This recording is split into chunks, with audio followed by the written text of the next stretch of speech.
Leitura, signo Virgem. Temos para segunda-feira um 4 de copas. O 4 de copas, ele fala-nos de tédio. Vai haver uma sensação de monotonia e isso até pode invadir uma relação, se for o caso. Depois de uma excitação do romance, chegar a uma época mais tranquila de ajustamento, uma fase de transição em que a excitação desaparece e a sua relação se aprofunda ou dissolve. Se for solteiro, é possível que se sinta desiludido quanto, por exemplo, a conhecer um parceiro. Seja quais forem as circunstâncias, está na altura de reavivar a fé na descoberta de um amor a longo prazo. É isso que nos fala 4 de copas. Para terça-feira vocês têm o diabo invertido. O diabo invertido, ele fala-nos de uma obsessão, pode ser um caso amoroso infeliz e destrutivo. Na posição invertida indica também incapacidade ou retinência em romper um laço sem futuro, não é? Devido a imaturidade, desespero, falta de autoestima. Ela também indica uma luta contra um vício, se não é um vício é uma tentação ou alguma coisa que vos... não é... Sim, há uma coisa que vos prende, que vos escraviza, está bem? Para quarta-feira vocês têm um as de paus.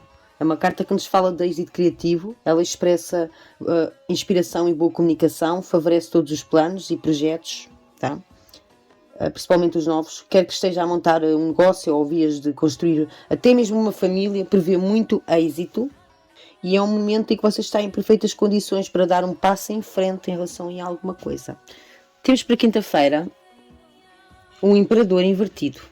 O imperador invertido fala-nos de um indivíduo possessivo e teimoso que quer controlar os outros. Você pode ser a vítima ou pode ser o próprio indivíduo que eu estou a falar. Portanto, convém analisar o seu comportamento.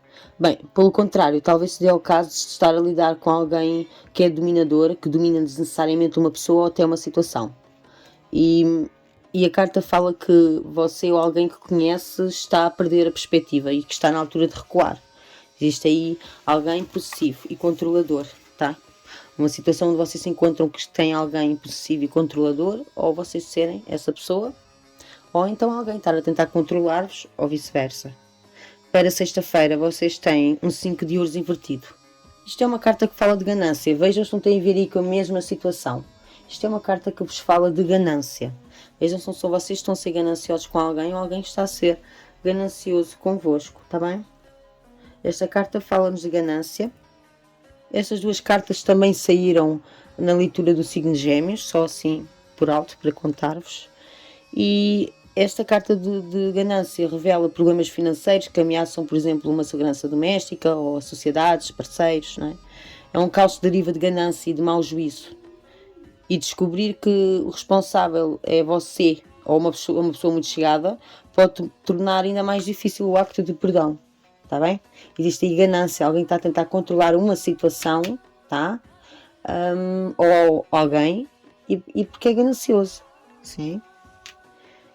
Para sábado nós temos a Rainha de Espadas, que também saiu no signo de Gêmeos, está bem? Virgem. Essas 3 cartas e também foram seguidas, tá?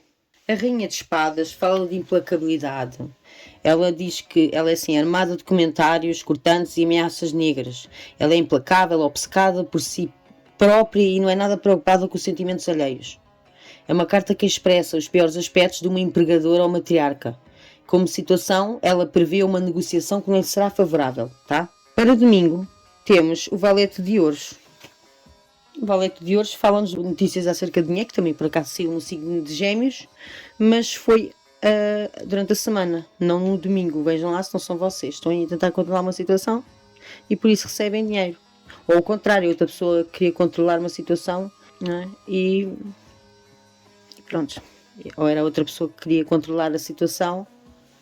Independentemente de tudo, ou pode ser ambos que ganharão algo, não é? Sendo ou não na mesma situação, mas diz aqui boas notícias acerca de dinheiro e é responsável e diligente, simbolizando trabalho duro e uma atitude madura e recomendando que se mantenha independentemente de tudo à parte de questões monetárias para evitar futuras quedas. Terá solvência, mas evite extravagâncias necessárias agora e concentre-se em objetivos financeiros de longo prazo e existe por causa desse motivo das boas notícias acerca de dinheiro, favorecimento de projetos. Carta dominante da semana, temos um as de copas. É uma carta que fala de estagnação. Pode existir em alguns casos problemas de fertilidade numa relação ou apenas um bloqueio emocional que impede o desenvolvimento do amor que leva à estagnação e aí ao vazio. Né? E aí leva-vos ao vazio. O asa invertido também pode revelar o receio de não ter tempo ou energia emocional suficiente para amigos, familiares, filhos. Tá? Vocês andam aí com a cabeça cansada, tá? Devido a uma estagnação. O conselho da semana é um 9 de paus. Esta carta, que também saiu no signo de Gêmeos, mas saiu para domingo, ela fala-nos de pressão do exterior. Isto é uma carta como conselho, ou seja, para vocês não darem pressão a alguém ou para não aceitarem a pressão de alguém, está bem? É uma pressão que pode tornar-se quase insuportável e que deve rejeitar exigências adicionais e pensar primeiro em si. Evite tomar decisões importantes quando a sua resistência estiver em baixo, tá? Por causa da pressão. Portanto, vejam aí. Gêmeos, esta é a vossa semana, espero que eu tenha ajudado. Horóscopo semanal para 16 a 22 de janeiro de 2023.